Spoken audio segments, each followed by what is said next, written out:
Bonjour, love children. Hysterical Yogi here. All right, so this is a more advanced breath. So great for yogis, but if you're a total beginner, please do make sure that you've gone through my 9-part breath video already and you've practiced with that and you have good comfort with practicing with both diaphragmatic and coherent breathing. This is a sectional rhythmic breath with holds. It's called Dirga breath, D-I-R-G-A, not like the goddess Dirga. And it will strengthen and condition your diaphragm more, but you want to have had those other classes first, because this is very much building on what we've already done.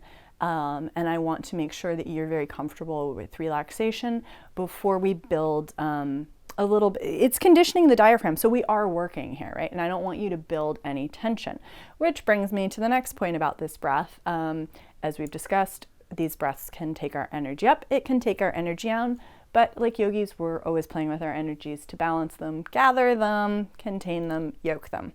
So it is very important to mention the counterindications, aka people who should do this with care and back off or not do it at all. If you are pregnant, you should not be doing this. If you have high blood pressure, I would advise against it, mostly unless you've been advised by your doctor, because when we're holding full, we are putting pressure on the pericardium. And so you just want to be careful with that. It is, however, also an anxiety reducing breath. So people with high blood pressure and anxiety, you should be really just seeing if this is possible for you, because it can have the added benefit of helping you with your anxiety, but you don't want to be putting any extra pressure into your system. So that's the disclosure there. And then also, if you have PTSD or are struggling with bipolar disorder, this is a stopping and starting of the breath, and that can create a little bit of a feeling of stress, anxiety, and claustrophobia, choking. So again, depending on where you are in your work with those, if you're struggling with either bipolar or PTSD, use your judgment on this, maybe skip the whole thing altogether. So we're going to be doing 2 versions of this. The first one will involve short little intake inhales and then a long exhale. That really conditions our diaphragm more and helps strengthen the lung capacity and all the respiratory muscles that we've already been working with. Because this builds on that, this will really start to bring oxygenation into your body once this becomes a regular part of your practice, because you're really, really learning to work the diaphragm. So this is a little bit more like if we were at the gym, after going through 9-part breath, coherent breathing, diaphragmatic breathing, and you've got those regular, maybe you have a couple weeks worth of practice several times a week, this is when we're adding the extra weight and getting stronger in our bodies. So as I said, there are 2 versions of this. The first one is in 3 little short breaths. We do the intake of air and then we do a long, smooth exhalation. The second version we will do is the inverse. So we're going to do a long, smooth inhalation, and then we're going to exhale a little and pause, and exhale a little and pause, and then exhale all the way down and empty our lungs fully.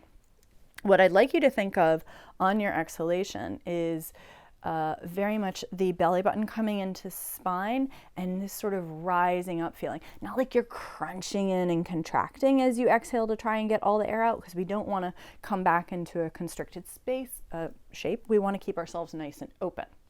So don't contract as you try to exhale, but do slowly bring your belly button towards your spine and just when you empty. So really make sure that you come to the end of your exhalation before you start again.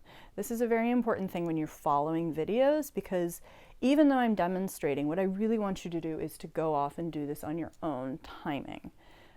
Because often, for example, when I started doing yoga, I always wanted to be like the teacher. And we're saying like inhale, exhale, but sometimes your breath is not in that same rhythm, and I would go gasping through an exercise trying to keep up with the teacher, and I was like, this doesn't make any sense.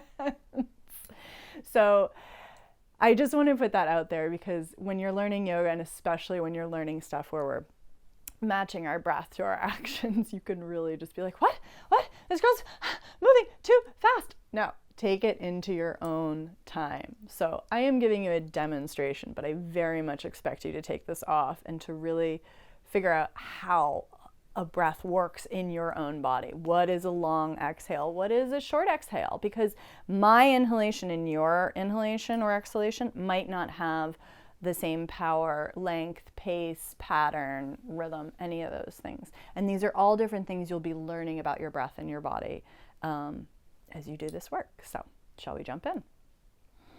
All right, so first, I am already up on a meditation pillow.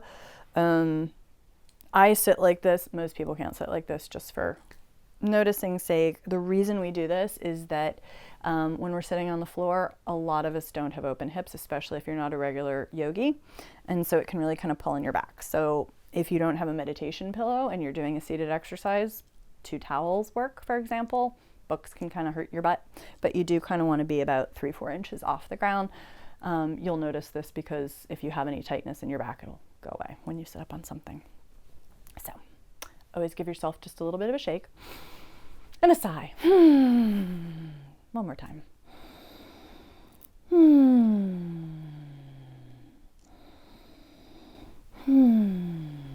Engaging the vagus nerve, try and tone things out, little vocal toning. And now we're going to do that room scan, if you remember this. So what we're going to do is we're going to take our eye, I'm going to follow my finger actually and take my eye up to the seam of the ceiling where the wall and the ceiling meet. And I'm just going to follow them again in a long straight line, following my eyes in a long continuous kind of a railroad track. Now again, remember this is the eye room scan, which helps us sort of discharge a little bit of trauma, feel safe in our bodies and our space, and indicate to us now taking our eye all the way to the corner. And remember, drag the eye down the wall so it's like your gaze is coming back towards you. Wah. All right, so that's just to bring us into the body, a little bit of safe space. And now we need to stretch our inspiration muscles. So we're going to stretch our neck, lean your head over to one side, put gently hand on top of the head. I'm going over right ear, right shoulder, right hand on top. And I'm going to let this hand come down and gently reach for the floor, just to sort of increase the stretch. For some people, this might even be too much, and just let the weight of your head go. These are our inspiration muscles. They get very tense when we're typing, and then we can't breathe in fully. So you need to stretch these out.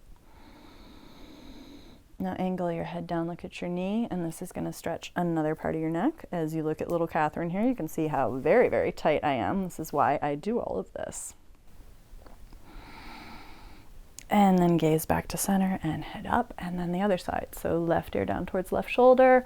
I reach my right hand down for the mat away from me. If I want the extra weight, I gently bring my left hand up and I place it on my head just as a little counterweight. But the main action here is taking shoulder blade back and shoulder down, reaching gently for the floor. And again, think about breathing into that muscle. Sounds like the weirdest thing when yoga teachers say that. I know. But what you understand now, thanks to upper chest breathing. Release, come up. You understand how you actually do kind of breathe into here, right? Because we've talked about our clavicular breathing. So that's what we're talking about. All right, so bend your head down, clasp the hands at the back of your head, just a little light counterweight, just the weight of the arms on the head. Release that, let the neck come up naturally. Okay, and now we're going to do a seated twist. So you know your yoga twist, do it very gently, focus it on the upper spine. Inhale, take your arms out, and now bring your right hand over to your left knee and just take a little twist and rise up straight through the spine, head to tail, nice and long. And breathe deep into your mid-chest, because we've explored mid-chest in 9-part breath. And this is where twists benefit when we breathe into them. And back to center. Breathing deep in a twist is like stretching from the inside. So arms out, left hand, right knee, twist. Rise tall, breathe deeply into the chest.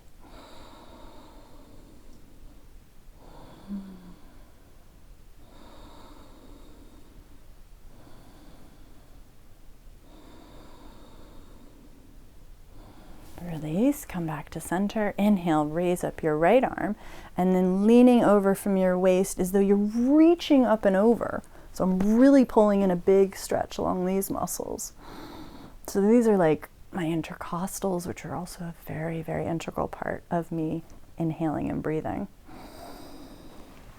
Exhale up, inhale, left up, reach, reach, reach, reach, and then lean over. It's a little bit like I'm sort of curving over something here. So I'm very actively reaching, stretching, and breathing into this whole area.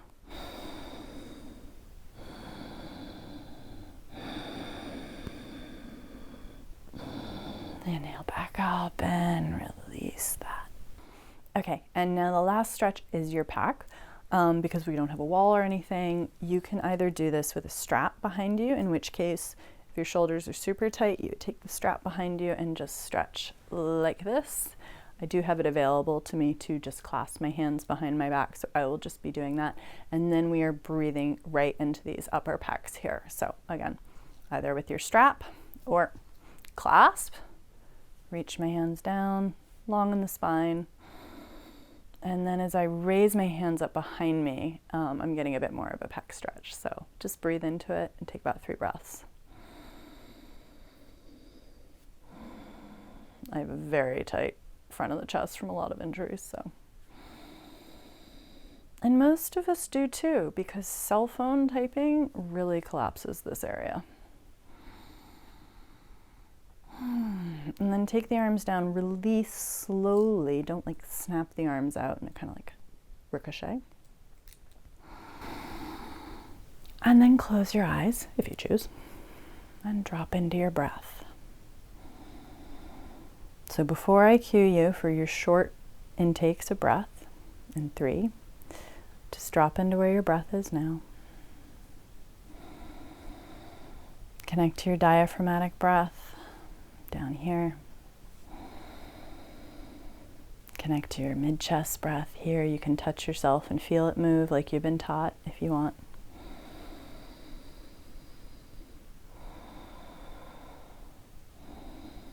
And then I'm just going to place a hand here on my clavicle and feel my upper chest breath at the same time.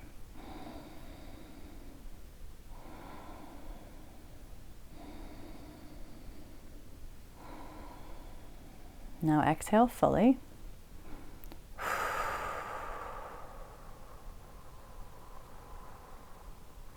And inhale, pause, inhale, pause, inhale, filling up the lungs, pause, and now exhale in one long smooth exhalation through pursed lips, ujjayi breath, or open. So pursed lips is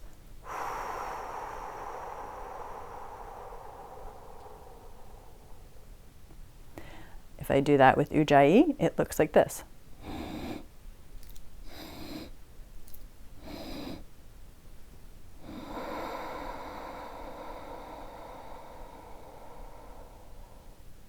Long exhale, right?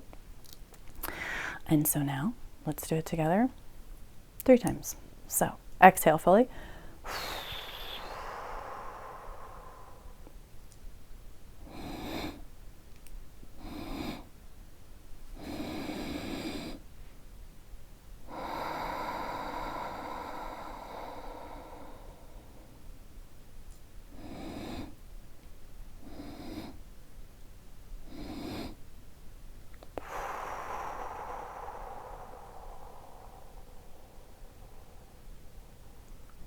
Inhale, pause.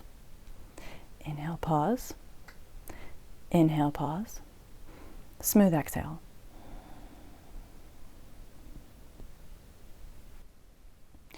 Now those are your 3 examples with the longer exhale. And so now we're going to reverse it. The one we just did would be more for lowering anxiety. This other one is a little bit more in the workout territory. Again, those of us with tension, anxiety, need to watch if this builds any of that. Always be aware of this. So now inhaling in one long, smooth inhalation. And again, your exhales can be through ujjayi and through pursed lips, but I technically, because we're pausing on the exhale, I tend to prefer just doing through the nose. So yogi's choice, which is why I'm giving you these options so that you may adapt and create your own practice. So exhale fully. Inhale. Exhale. Pause. Pause.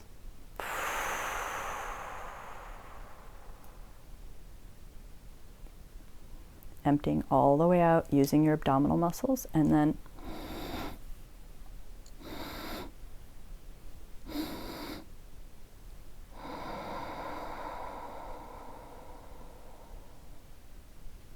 inhale.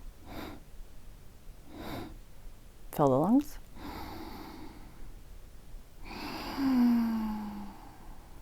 Little sound never hurts.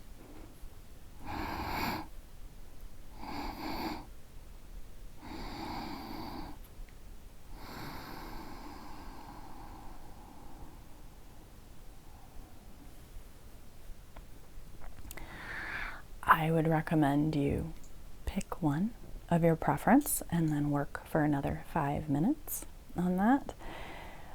Whenever you feel a little bit, should you feel that you are gasping or straining at an inhale or an exhale, maybe reduce your count a little bit more.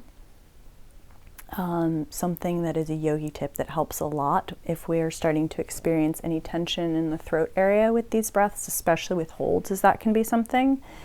If, for example, I've done the broken up inhale and I feel a little bit tense before the long exhalation, I actually will take an even tiny sip of air before I begin my exhalation. This is something that no one ever talks about in yoga, and I remember in my training a lot of people were like, I get really wicked throat tension at the end of my pranayama. And so actually, even though you think you might be very, very full, a lot of people experience the tension as I'm explaining at the beginning of an exhalation. So it would look something like you're inhaling, little sip of air,